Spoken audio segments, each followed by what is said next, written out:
Crefisa oferece Jornal Nacional. Boa noite. Boa noite. Pesquisadoras brasileiras ajudam a comprovar que os coronavírus que infectaram os 2 pacientes da Covid-19 são diferentes. Na China, já existem mais pessoas curadas do que doentes. No Ceará, policiais militares voltam a trabalhar depois de 13 dias de motim. No Amapá, diminui a chance de encontrar sobreviventes do naufrágio no Rio Jari. Na região sudeste, Rio de Janeiro e Espírito Santo voltam a sofrer as consequências dos temporais. Um estudo mostra que o desmatamento em terras indígenas quase dobrou no ano passado. Deputados e senadores discutem o destino de 30 bilhões de reais do orçamento da União. E o Vaticano abre arquivos sobre o Papa acusado de se omitir diante do nazismo. O Jornal Nacional está começando.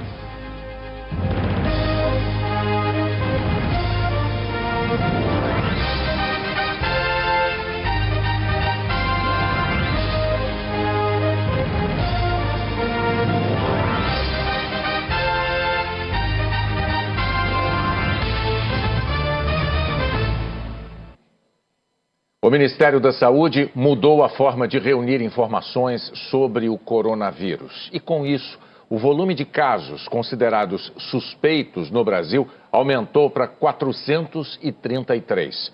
O número de casos confirmados permanece igual. O boletim do Ministério da Saúde mostra que o Brasil continua com 2 casos confirmados do novo coronavírus em São Paulo, brasileiros que estiveram recentemente na Itália. O número de casos suspeitos da doença aumentou e chegou em quase todo o país, 23 das 27 unidades da federação. A maioria em São Paulo, Rio Grande do Sul, Minas Gerais e Rio de Janeiro. Além de outros casos suspeitos, em menor número, em outros 18 estados e no Distrito Federal. Acre, Amapá, Roraima e Tocantins não registram casos suspeitos. Outros 162 casos foram descartados. Hoje começou a nova metodologia para a notificação dos casos enviados pelas secretarias estaduais da saúde, que não precisam mais da checagem do Ministério da Saúde para que sejam considerados suspeitos. Por enquanto, São Paulo aderiu, mas o governo espera a participação de todos os estados em 20 dias. Cada secretaria estadual foi capacitada, foi orientada, agora eles nos mandam e nós assumimos os números deles. E vamos fazendo a posteriori, com calma, a revisão aqui no nível central. Outra mudança foi na regra para a doação de sangue. O Ministério da Saúde e a Anvisa incluíram o novo coronavírus entre os critérios de triagem. Assim, pessoas que estiveram em países com transmissão local do vírus só poderão doar sangue 30 dias após o retorno ao Brasil. A mesma regra vale para quem teve contato com pessoas com suspeita ou com a doença. E quem teve confirmado o novo coronavírus só poderá fazer uma doação 90 dias após a recuperação. A equipe do Ministério reforçou que não há motivo para pânico e diz que as pessoas devem manter a rotina seguindo os cuidados. Caso apresente sintomas, febre, tosse ou dificuldade para respirar, procure uma unidade de saúde e informe ao médico o seu histórico de viagem. Mas em momento algum estamos dizendo, olha, as pessoas não devem ir para a escola ou não devem ir para o trabalho. As pessoas que não têm sintomas não precisam usar máscara, não precisam ter nenhuma medida restritiva. Os 2 pacientes de Covid-19 no Brasil foram infectados por coronavírus que tem códigos genéticos diferentes. Pesquisadoras de instituições públicas brasileiras participaram do trabalho científico que chegou a essa conclusão. O mais novo desafio da ciência é também uma corrida contra o tempo. Enquanto vai dando a volta ao mundo, o novo coronavírus vai também sofrendo pequenas mutações. E para melhor combatê-lo é preciso conhecer essas mudanças. A partir do momento que a gente consegue detectar a sequência do vírus e ela é revelada ao mesmo tempo que está sendo gerada, a gente consegue dar respostas mais rápidas, tanto para a comunidade científica como para os setores de saúde pública, para eles poderem se preparar para uma possível epidemia ou, de repente, para a gente entender se as mutações causadas no vírus, elas estão trazendo algum tipo de desvantagem adaptativa a esse vírus. A cientista Jaqueline Góes de Jesus, do Instituto de Medicina Tropical, e a professora Esther Sabino, da Faculdade de Medicina da USP, fazem parte do grupo que envolve ainda o Instituto Adolfo Lutz e a Universidade de Oxford, na Inglaterra. O genoma é a identidade do vírus, guardada em seu código genético. O RNA é representado por uma sequência de letras, que já foi muito difícil de ser decifrada. Graças ao trabalho das pesquisadoras, em 48 horas foi sequenciado o genoma do novo coronavírus do primeiro paciente brasileiro. E em 24 horas, o genoma do segundo contaminado. Os dois têm diferenças. O genoma do primeiro é mais parecido com o da cepa da Alemanha e o segundo da Inglaterra. A Itália ainda não publicou o sequenciamento dos vírus que estão circulando por lá. Pela taxa de mutação que aconteceu entre a sequência da Alemanha, da China e a que a gente sequenciou aqui no Brasil, ele tem uma taxa de mutação de uma mutação por mês. Essa velocidade toda da pesquisa brasileira é resultado do conhecimento acumulado nas universidades e laboratórios do país. As cientistas aproveitaram os estudos que vinham fazendo sobre o vírus da Zika, que também sofreu mutações até chegar ao Brasil, e usaram a mesma técnica de sequenciamento para conhecer o novo coronavírus. Com os cientistas já treinados, vai ficar mais fácil mapear a doença.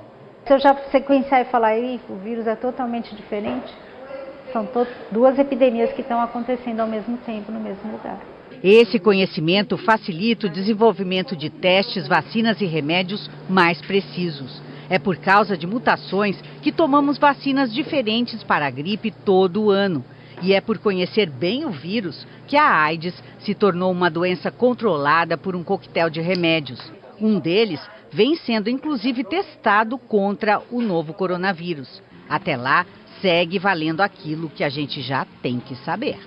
Ao tossir ou espirrar, cobrir adequadamente a narina e a boca, certo? Isso é fundamental. Ao chegar na sua casa, ao chegar no seu local de trabalho, lavar adequadamente as mãos. Se não tiver água e sabão, álcool gel na bolsa, na mala, nas mochilas. Então, essas medidas são as mais importantes nesse momento. Na China, que é o país de origem dessa epidemia, o número de pessoas que se recuperaram do Covid-19 é maior do que o número atual de doentes. Na Europa Ocidental, todos os países têm pessoas infectadas.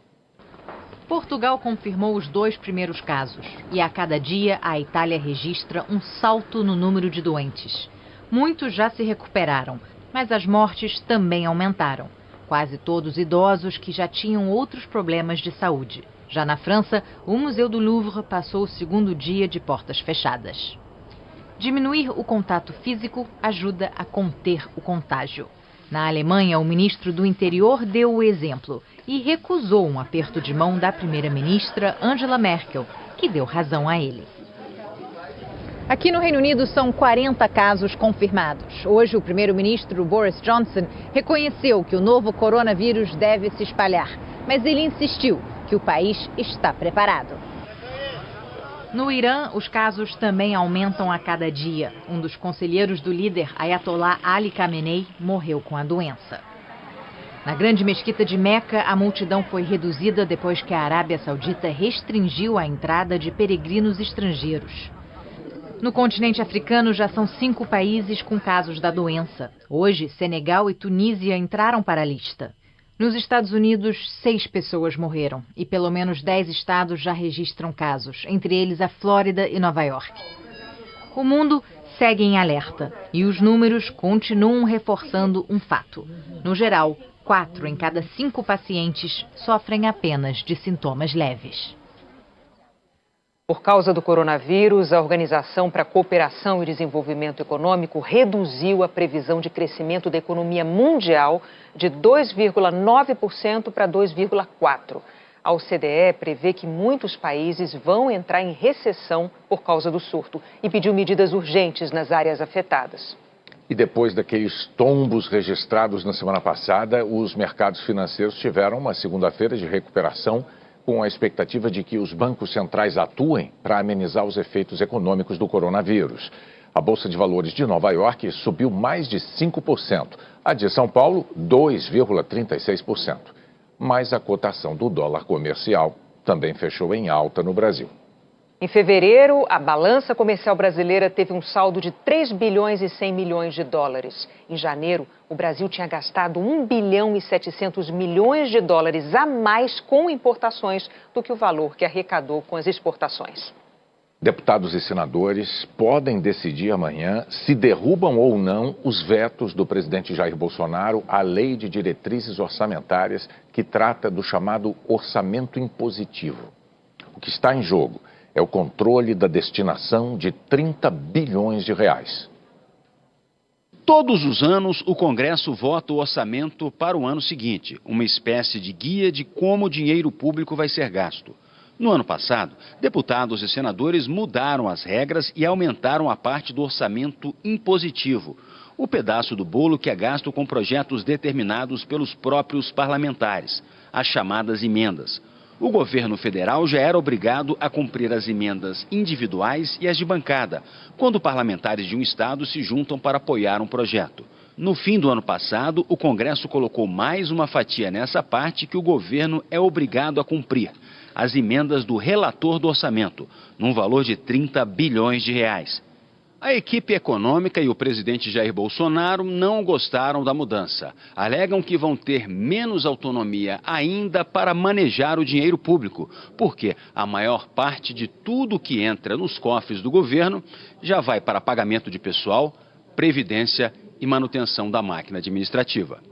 No fim do ano passado, o presidente Bolsonaro vetou as mudanças, retirando dos parlamentares o poder de decisão sobre os 30 bilhões de reais. Aí quem não gostou foi o Congresso. E foi criado um impasse. Por lei, deputados e senadores podem derrubar os vetos do presidente e manter o que eles aprovaram. O governo tenta negociar com os parlamentares um mínimo de mudanças nos vetos do presidente. Deputados e senadores não abrem mão do dinheiro para executar as obras em seus estados e propuseram que dos 30 bilhões de reais, o governo tenha autonomia sobre 15 bilhões e os parlamentares sobre os outros 15 bilhões. O acordo chegou a ser negociado com o ministro da Secretaria de Governo, mas não foi adiante. A votação dos vetos está marcada para amanhã.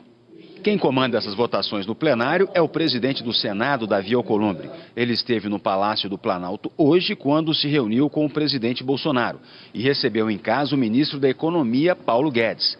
Este economista faz um alerta: enquanto dura a queda de braço, fica mais difícil contornar as dificuldades da crise fiscal. Nesse contexto de crise fiscal, essa discussão do orçamento é muito relevante. É preciso que se encontre uma saída que não prejudique, de um lado, a gestão fiscal por parte do Executivo e que preserve, de outro, o poder do Congresso. Entraram em vigor as novas regras para a contribuição dos trabalhadores ao INSS. Essa mudança foi determinada pela reforma da Previdência, aprovada no ano passado. Início de mês, hora de assinar recibos, acertar as contas. O que a Maria não esperava era ter um desconto menor do INSS. Até o mês de fevereiro, qual foi o desconto? 69,20. Agora, no pagamento de março, vai ser 153,52, ou seja, menos 15 reais arredondado. Somando aí, você já fez o cálculo quanto é que dá até o fim do ano? Mais ou menos uns 200 reais, né? Já ajuda, né? O cálculo das contribuições ao INSS foi modificado na reforma da Previdência e a nova tabela passa a valer agora sobre os salários de fevereiro. Até o mês passado, eram 3 faixas de contribuição, uma menor de 8%, uma intermediária de 9% e a mais alta de 11%. Agora são 4 faixas. Para até um salário mínimo, R$ 1.045, o desconto é de 7,5%. A partir desse valor, até R$ 2.089, 9%. A terceira faixa, até os R$ 3.134, 12% de desconto. E a última, até R$ 6.101, alíquota de 14%. Esse é o teto de contribuição para o INSS. A nova tabela dos servidores federais também já está em vigor e tem 8 faixas, com alíquota máxima de 22% para quem ganha acima de R$ 40.747. Para as empresas, para o empregador, não tem novidade, fica tudo igual. A mudança é para o trabalhador que tem carteira assinada e tem o INSS descontado direto na folha de pagamento. Nas alíquotas progressivas, paga mais quem ganha mais. Por exemplo, quem ganha um salário mínimo vai ter R$ 5,23 a menos descontados no contra-cheque em relação ao mês passado. Salário de R$ 2.000, menos R$ 15,68 de INSS. R$ 7.000, quase R$ 42 a mais todo mês. Essa nova tabela é mais justa por fazer uma melhor proporção de renda. Porque não tem mais aqueles saltos de contribuição quando mudava de uma faixa para outra. Ela ficou equânime. Ganhou um pouquinho mais, contribui um pouquinho mais. Não contribui um salto a mais. O Ministério da Economia adiou o início do desconto da contribuição previdenciária sobre as parcelas do seguro-desemprego, que começaria este mês. Segundo o governo, essa taxação ainda precisa ser regulamentada. O governo publicou hoje a medida provisória que permite contratar pessoal para tentar diminuir a fila de espera do INSS. Serão abertas 8.220 vagas temporárias para a Previdência em 7 tipos de funções, como atendimento a segurados e apoio administrativo em análises de processos de benefícios. As vagas poderão ser ocupadas por servidores aposentados de qualquer carreira ou militares da reserva. O governo vai pagar R$ 2.100 ou R$ 4.200, dependendo da função. Esse valor vai se somar à aposentadoria do servidor ou do militar da reserva. Quem for contratado não vai pagar nenhuma contribuição à Previdência sobre essa quantia e nem vai ter mudança na aposentadoria que já recebe. Os contratos serão de 1 ano, podendo ser prorrogados por mais 1. Se todas as vagas forem ocupadas, o custo será de R$ 160 milhões neste ano. O governo também quer atrair outros 1.500 servidores aposentados para 2 funções específicas. Eles receberão por tarefa cumprida. Análise e concessão de benefícios vão receber R$ 57,50 por processo finalizado. E perícias médicas, R$ 61,72 por processo. Em janeiro, o governo havia anunciado que iria diminuir a fila de espera contratando militares da reserva para ajudar. O Tribunal de Contas da União questionou a decisão e o governo decidiu abrir vagas também para os civis aposentados do serviço público. Mesmo com a medida provisória já em vigor, ainda falta a publicação do edital com os detalhes dessas contratações. Por isso, essas pessoas só devem começar a trabalhar em meados de abril. O presidente do INSS disse que 1.250.000 pedidos de benefícios não cumpriram o prazo de 45 dias para a resposta. O tempo de espera está em torno de 80 dias. Nossa programação é que, no máximo até outubro, a gente já esteja nessa meta, ou seja, voltar a um padrão que tínhamos em 2013. Não é não ter atrasado, sempre vai ter uma exceção ou outra. É a gente ter uma média entre 20 e 25 dias. A MP ainda amplia as situações nas quais o governo ficará autorizado a fazer outras contratações emergenciais. Por exemplo, para atividades preventivas na área de saúde pública. Até então, a lei só permitia essa contratação depois de ocorridos os danos. A MP precisa agora ser aprovada pelo Congresso em 120 dias. A seguir, PMs do Ceará voltam ao trabalho. A chuva provoca mortes e estragos no Rio e no Espírito Santo.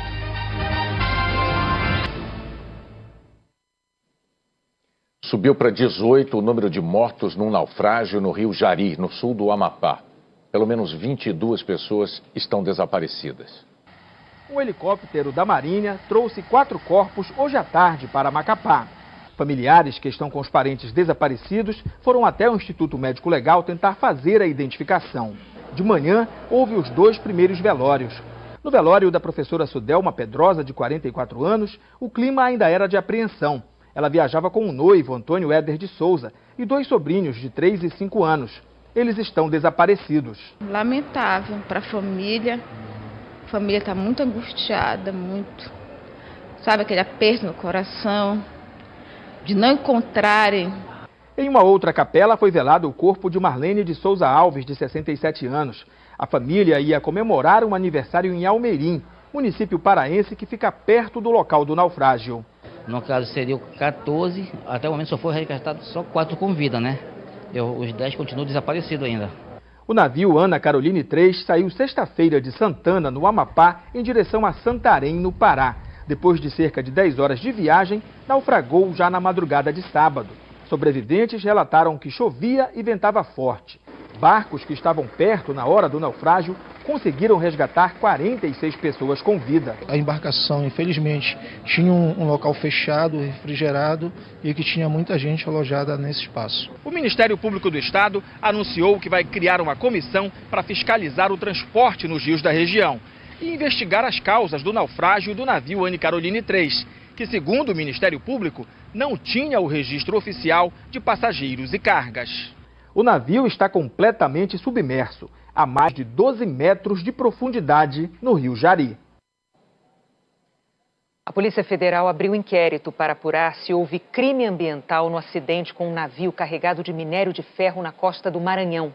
Policiais federais começaram a ouvir o depoimento dos envolvidos no caso. O inquérito deve ser concluído em um mês. A Marinha informou que os mergulhadores estão com dificuldade para avaliar o dano no casco do navio por causa da correnteza forte. Ainda não é possível saber o tamanho das fissuras por onde a água está entrando e nem se vai ser possível soldar a embarcação e levá-la até um estaleiro para o conserto definitivo. O Stellar Banner está a 100 quilômetros da costa maranhense. E olhando assim a gente percebe a dimensão desse gigante de 340 metros. A Marinha já enviou uma embarcação de pesquisa que vai trabalhar nos próximos dias para avaliar as condições do banco de areia onde o navio está encalhado e avaliar com precisão se ainda há risco de naufrágio. 250 militares e 8 navios trabalham na operação para evitar um desastre ambiental. As 4 embarcações para onde o óleo do Stellar Banner vai ser transferido devem chegar ao local em 10 dias. Depois disso começa a operação para retirar o minério de ferro. Tem um avião chegando com 11 toneladas de material exatamente para que a gente possa garantir qualquer risco que tenha de um vazamento. Nós vamos estar prontos também para combater rapidamente e evitar qualquer dano. Um estudo do Instituto Socioambiental concluiu que a destruição da floresta em terras indígenas na Amazônia aumentou vertiginosamente. O desmatamento atingiu 115 terras indígenas no ano passado. Os dados são do PRODES, o sistema oficial do INPE de monitoramento da Amazônia. 42.679 hectares foram destruídos em 2019, quase 2 vezes o tamanho da cidade do Recife, 80% a mais na comparação com o ano anterior. A situação é ainda pior quando se analisa as terras com registros dos chamados povos isolados, ou seja, indígenas sem contato com a sociedade. O estudo destaca que nessas áreas o desmatamento em 2019 mais que dobrou em relação a 2018. Em Ituna e Itatá, no Pará, o desmatamento foi assustador, 656% maior em 2019. O relatório acusa o governo de contribuir com o desmatamento e a exploração sem regras dos recursos naturais. As decisões tomadas pelo governo Jair Bolsonaro fragilizaram as políticas de controle ambiental no país e contribuíram para a diminuição da fiscalização, o aumento do desmatamento em terras públicas e, consequentemente, a violação dos direitos dos povos indígenas.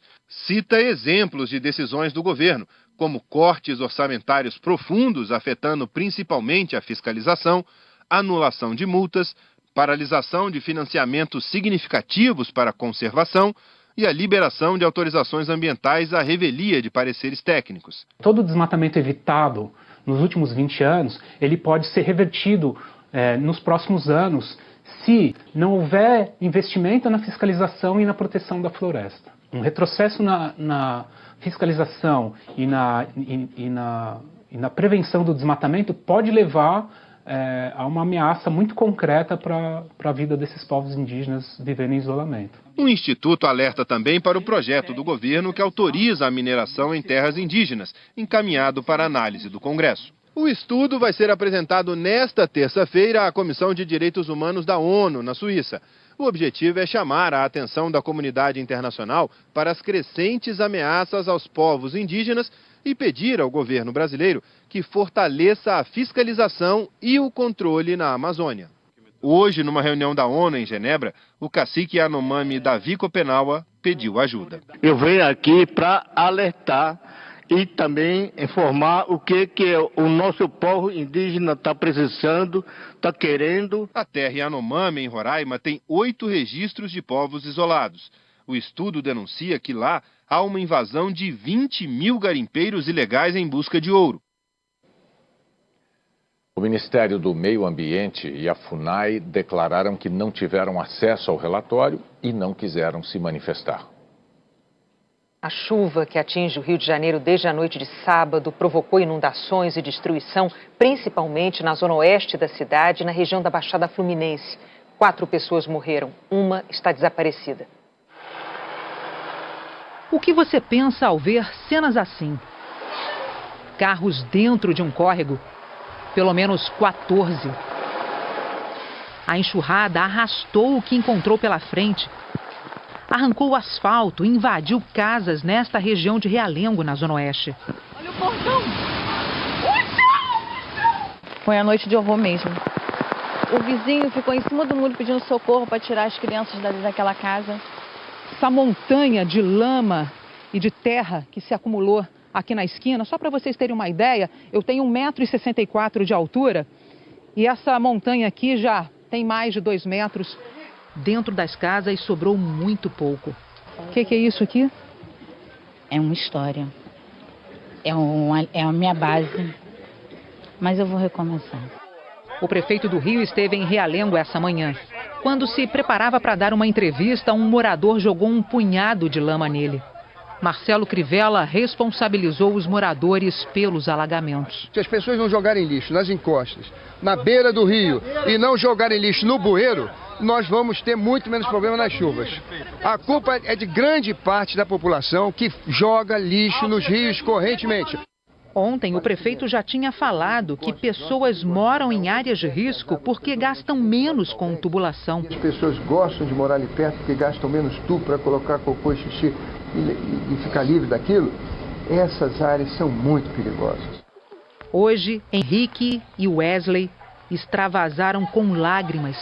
Tanta tristeza. Eles tinham acabado de saber que a casa deles seria demolida. Eu perdi tudo, minha mãe perdeu tudo. Tudo que a gente sempre conquistou é pouco, mas a gente... Em outro bairro da Zona Oeste, Santa Cruz, a dona Silmara foi trabalhar com o filho hoje. Os dois descalços para não estragar mais um sapato. Estragos também na Baixada Fluminense. Em Mesquita, uma rua desapareceu num piscar de olhos. 4 pessoas morreram na região metropolitana do Rio e uma está desaparecida. Um jovem arrastado pela correnteza. Aqui no Jardim Maravilha, na zona oeste do Rio, tá tudo fora do lugar. A água invadiu as casas dos moradores e destruiu móveis e eletrodomésticos. Esse guarda-roupas molhou e não pode mais ser usado. Um detalhe, ele tinha sido uma doação, porque o armário anterior da família se perdeu na última enchente. O pessoal falava que antigamente era de 7 em 7 anos, agora está de ano em ano. O rio que passa na região transbordou. Não dava para ver nem mesmo a ponte que liga um lado ao outro da rua. 130 pessoas deixaram suas casas e tiveram que dormir nesse abrigo. Recomeçar tudo de novo, né?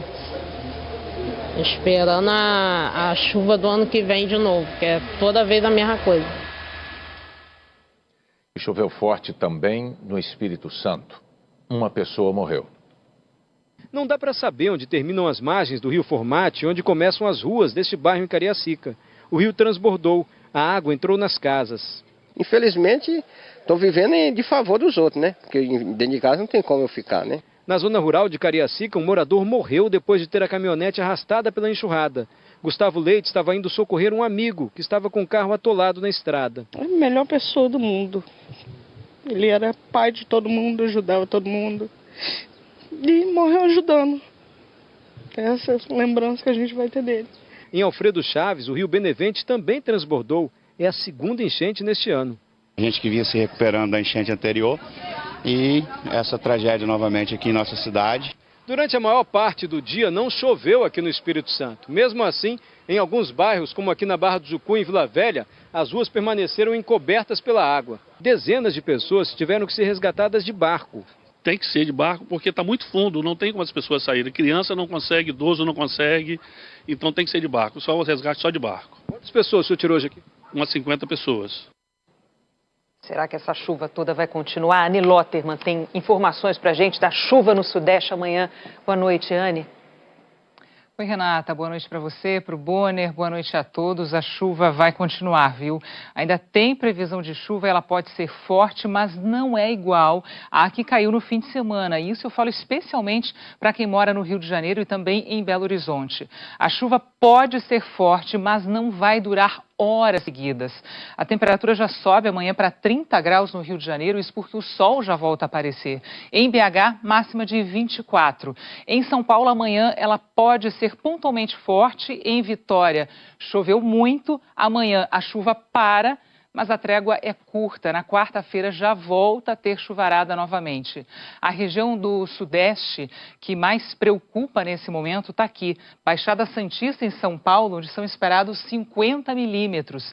Paraty, no Rio de Janeiro, e também Paracatu, em Minas Gerais. Nessas regiões tem risco de chuva volumosa. A área de alerta de temporais, que podem vir com raios e vento forte, começa aqui no Sudeste, se estende para parte do Centro-Oeste, Norte do país e também Nordeste. Em amarelo é onde tem previsão de chuva, mas aí ela vem menos intensa. Estão no caminho da chuva Belém, Palmas, Porto Velho, Goiânia e também Fortaleza. O sol aparece do Rio Grande do Sul, subindo pelo oeste de Santa Catarina, parte do centro-oeste, até o sul de Rondônia. E nessa faixa aqui, que pega quase todo o estado do Espírito Santo, até Sergipe. Em Porto Alegre, o calor chega aos 32 graus, Boa Vista com máxima de 36, Salvador 33 e 34 graus em Teresina e também Cuiabá. Depois de um fevereiro com chuva fora do normal, você já tinha dado uma pista para a gente de que março seria um mês com menos chuva também do que o normal. O que a gente pode esperar para esse mês agora, Anne? Olha só, Renata, é o seguinte, março ainda teremos muita chuva, onde o mapa está em azul. Ele pega quase todo o Nordeste, Norte, parte do Centro-Oeste e também do Sudeste. Já na área laranja é onde vai chover pouco, pega parte do interior do Nordeste, grande aqui parte da região Sul, especialmente a região Sul e também o Mato Grosso do Sul, onde chove bem abaixo do normal.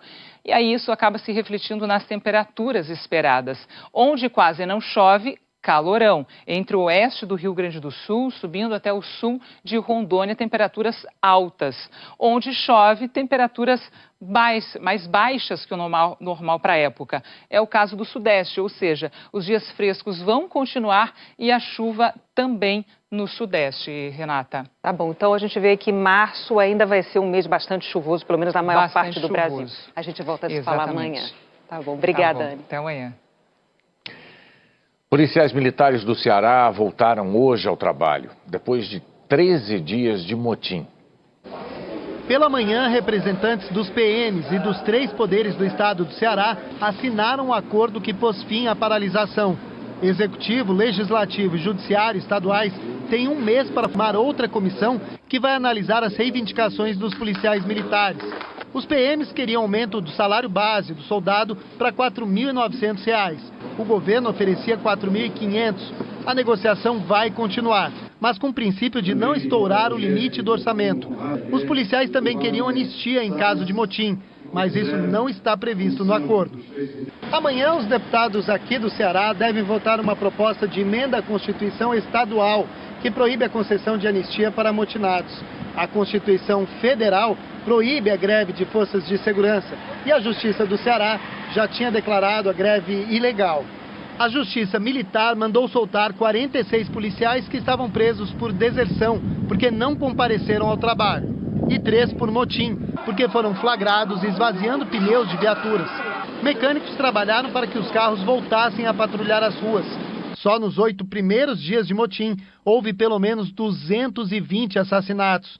O Ministério da Defesa anunciou que durante essa semana vai retirar as tropas das Forças Armadas enviadas para cumprir a garantia da lei e da ordem.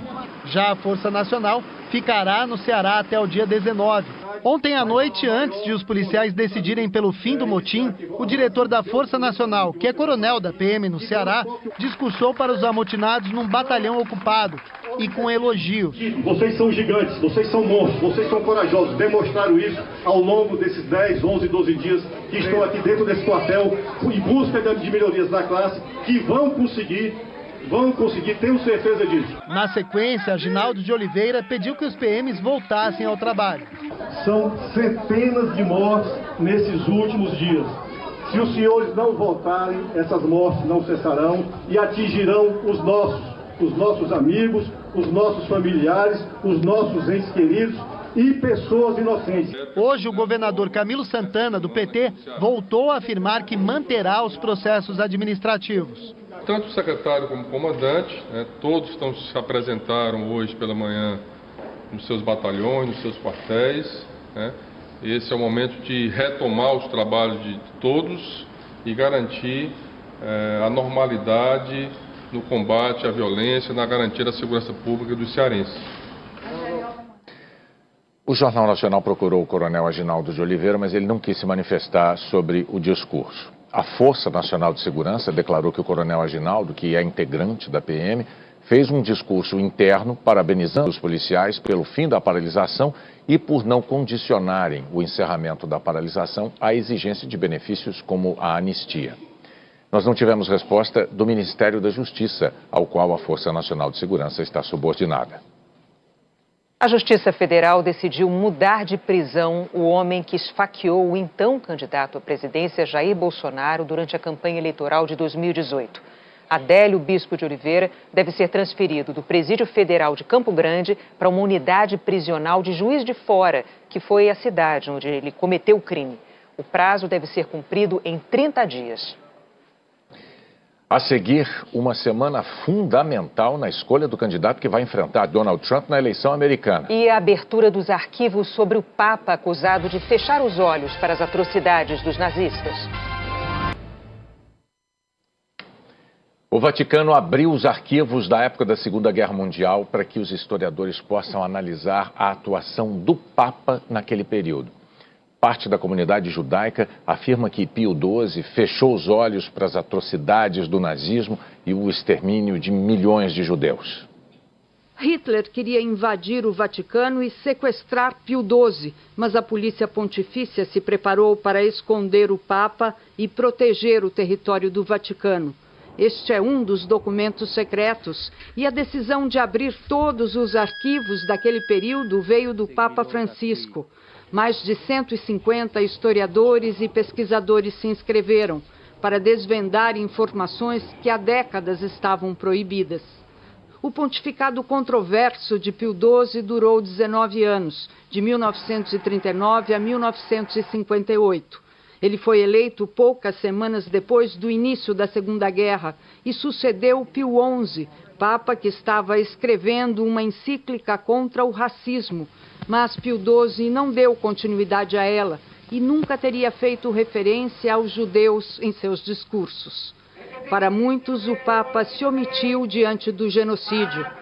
Andrea Tornielli, diretor editorial da Secretaria de Comunicação do Vaticano, argumenta que Pio XII tentou de todas as formas evitar a guerra e que depois que a Itália entrou no conflito, se dedicou a atuar nos bastidores. Per salvare vite umane. Assim, além de salvar muitos judeus, disse ele, evitou uma piora da situação para muitos outros em risco, incluindo católicos em partes da Europa ocupada pelos nazistas. Os defensores de Pio XII sustentam que ele usava uma diplomacia silenciosa e incentivava conventos e outros institutos religiosos a esconder judeus. Segundo o Vaticano, os arquivos estão abertos para os estudiosos sem discriminação religiosa ou ideológica. Os primeiros historiadores a analisarem os documentos serão os do Museu do Holocausto de Washington e da Comunidade Judaica de Roma. Os israelenses foram às urnas hoje pela terceira vez em menos de um ano. O primeiro-ministro interino, Benjamin Netanyahu, declarou vitória depois da divulgação de pesquisas de boca de urna. Ele ainda precisa formar uma aliança de partidos para governar com a maioria de cadeiras no parlamento. As duas últimas eleições foram anuladas exatamente porque os candidatos fracassaram em formar alianças. Amanhã tem a super terça nos Estados Unidos. Eleitores de 14 estados e um território, e ainda os que vivem no exterior, vão dizer qual pré-candidato do Partido Democrata eles preferem para enfrentar o presidente Donald Trump na eleição de novembro. O dia mais importante da corrida eleitoral até agora vai ter 3 candidatos a menos. Pete Buttigieg, que estava em terceiro lugar na disputa, desistiu de concorrer depois do resultado ruim na prévia de sábado na Carolina do Sul. A senadora Amy Klobuchar também anunciou o fim da candidatura. Ainda hoje, os dois devem declarar apoio ao ex-vice-presidente Joe Biden. O investidor Tom Steyer foi outro que encerrou a campanha. Mas a super terça vai ter a estreia do ex-prefeito de Nova York, Mike Bloomberg. Ele está fazendo campanha desde o fim do ano passado. E como entrou tarde na corrida, o nome dele vai aparecer nas cédulas pela primeira vez amanhã. Até agora, o Partido Democrata distribuiu menos de 4% dos chamados delegados.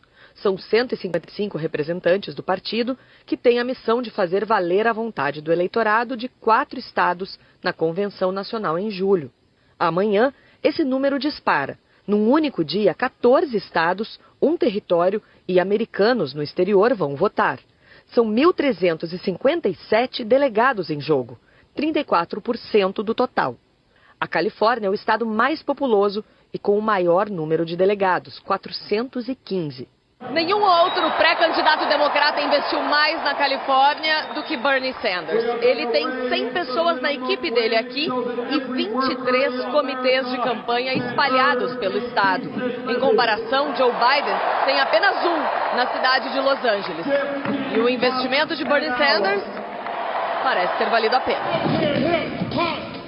Com o apoio de muitos artistas, o senador é o favorito para vencer na Califórnia e no Texas. Esta eleitora de Bernie acha que ele tem muitas ideias boas e que podem ajudar as pessoas. Mas depois da vitória folgada na Carolina do Sul no sábado, a campanha de Joe Biden ganhou fôlego. O porta-voz dele na Califórnia disse que as pessoas já conhecem o ex-vice-presidente e sabem que ele é sério e capaz de fazer um bom trabalho. O Jornal da Globo é depois de Tela Quente. Uma ótima noite para você. Boa noite, até amanhã.